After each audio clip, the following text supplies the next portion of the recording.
ಇನ್ನು ಕೊನೆಯದಾಗಿ ಕುಪ್ಪವಾರದ ಆ ಘಟನೆ, ಮೋಹಿತ್ ಅವರ ಆ ವೀರ ಮರಣ ಹೇಗಿತ್ತು ಅನ್ನೋದನ್ನ ನೋಡೋಣ. ಅಂದು ಮಾರ್ಚ್ 21, 2009. ಇದು ಇಡೀ ಭಾರತ ಸೇನೆಯ ಪಾಲಿಗೆ ಒಂದು ಕರಾಳವಾದ ದಿನ. ಕುಪ್ಪವಾರದ ದಟ್ಟ ಕಾಡುಗಳಲ್ಲಿ ಉಗ್ರರು ಅಡಗಿದ್ದಾರೆ ಅನ್ನೋ ಪಕ್ಕ ಮಾಹಿತಿ ಸಿಕ್ಕಿತು. ಮೋಹಿತ್ ಮತ್ತು ಅವರ ತಂಡ ಅಲ್ಲಿಗೆ ತೆರಳಿದರು. ಮಳೆ ಬರ್ತಿತ್ತು, ಮಂಜು ಮುಸುಕಿತ್ತು. ದಿಢೀರನೆ ಗುಂಡಿನ ದಾಳಿ ಶುರುವಾಯಿತು. ಮೊದಲ ಹಂತದಲ್ಲಿ ಮೋಹಿತ್ ಅವರು ಇಬ್ಬರು ಸಹಚರರು ಗಾಯಗೊಂಡರು. ಆದರೆ ಮೋಹಿತ್ ಏನ್ ಮಾಡಿದ್ರು ಗೊತ್ತಾ? ತನ್ನ ಜೀವವನ್ನು ಉಳಿಸಿಕೊಳ್ಳಲು ಬದಲು ಗಾಯಗೊಂಡವರನ್ನು ಎಳೆದುಕೊಂಡು ಹೋಗಿ ಸುರಕ್ಷಿತವಾದ ಜಾಗದಲ್ಲಿಟ್ಟರು. ಈ ಮಧ್ಯೆ ಉಗ್ರರ ಗುಂಡುಗಳು ಮೋಹಿತ್ ಅವರ ಎದೆಗೆ ತಗುಲಿದವು.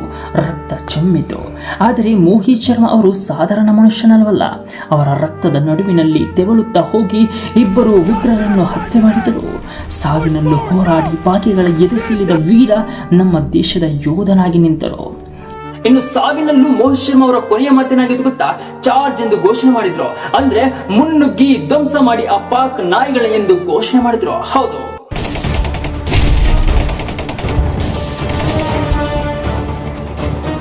ಕೊನೆಗೆ ಮೋಹಿತ್ ಶರ್ಮಾ ಅವರು ತಾಯಿ ಭಾರತೀಯ ಮಡಿಲಲ್ಲಿ ಅವರು ವೀರ ಮರಣವನ್ನಪ್ಪಿದರು. ಅಂದು ಅಶೋಕ ಚಕ್ರ ಪಡೆದ ಆ ವೀರನ ದೇಹ ಬರುವಾಗ ಇಡೀ ಭಾರತವೇ ಕಣ್ಣೀರಾಕಿತು. ಇನ್ನು ಸಾಯೋದು ಎಲ್ಲರೂ ಸಾಯ್ತಾರೆ, ಆದ್ರೆ ಇತಿಹಾಸದಲ್ಲಿ ಉಳಿಯೋರು ಕೆಲವರು ಮಾತ್ರ.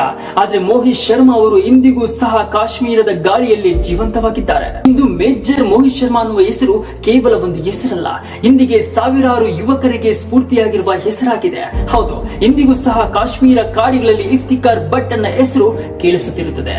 ನೀವಿವತ್ತು ಯಾವುದೋ ಸಿಂಹವನ್ನ ನೋಡಿ ಸಿಂಹದ ಹೀರೋಗೆ ಜೈ ಅಂತೀರಾ, ಆದ್ರೆ ನಿಜವಾದ ಹೀರೋ ನಮ್ಮ ದೇಶದ ಗಡಿಯಲ್ಲಿ ಪ್ರಾಣ ಕೊಡ್ತಾ ಇದ್ದಾನೆ. ಇನ್ನು ಈ ವಿಡಿಯೋ ನೋಡ್ತಿರೋ ಪ್ರತಿಯೊಬ್ಬರಲ್ಲೂ ಒಂದು ವಿನಂತಿ, ಈ ಕಥೆನ ಕೇಳಿ ಎಲ್ಲಿಗೆ ಬಿಡಬೇಡಿ. ಇದನ್ನ ಪ್ರತಿಯೊಬ್ಬರಿಗೂ ಶೇರ್ ಮಾಡಿ. ನಮ್ಮ ದುರಂದರನ ಕತೆ ನಮ್ಮ ಪ್ರತಿಯೊಬ್ಬ ಕನ್ನಡಿಗನಿಗೂ ಗೊತ್ತಾಗ್ಲಿ. ಮತ್ತೆ ನೀವು ನಿಜವಾದ ಭಾರತೀಯರೇ ಆಗಿದ್ರೆ ಜೈ ಹಿಂದ್ ಅಂತ ಕಾಮೆಂಟ್ ಮಾಡಿ. ಇನ್ನು ಈ ನಮ್ಮ ಭಾರತದ ಯೋಧರಿಗೆಲ್ಲ ಈ ವಿಡಿಯೋ ಮೂಲಕ ಶತ ಕೋಟಿ ನಮನಗಳನ್ನ ಸಲ್ಲಿಸೋಣ. ಜೈ ಹಿಂದ್, ಜೈ ಭಾರತ್.